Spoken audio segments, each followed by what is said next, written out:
Time to use our knowledge of Slerp and put it into practice. Let's hop back into our rotate light script.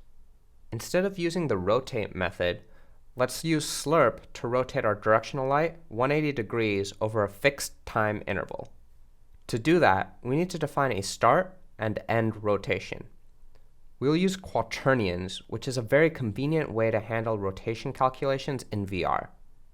Let's first define our start rotation by typing quaternion start rotation equals quaternion.Euler 50, 30, 0. Next, let's define our end rotation with quaternion end rotation equals start rotation times quaternion.Euler 0, 180, 0. In this line, we define what our end rotation should be with some quaternion mathematics. If we multiply two quaternions together, we're able to add their rotations.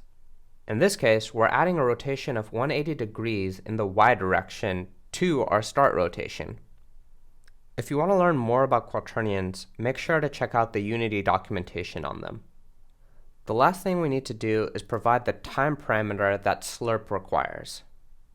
For Slerp or Lerp, the time parameter is a value between 0 and 1, which dictates how close the interpolated value should be to the start or end rotation. So for this, we can't use time.delta time because that is just the time between frames, not the time since the application has started. Instead, we can use time.time, which is the time since we hit our play button. So to update the rotation, we can delete the rotate method and instead write rotation equals quaternion.Slerp start rotation, end rotation, time.time. And now, if we go back and hit play, for the first second, the sun will start to rotate until it's night and then stop.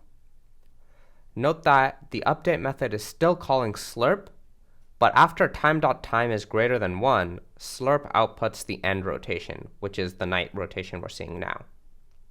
You might have noticed the rotation happens way too fast.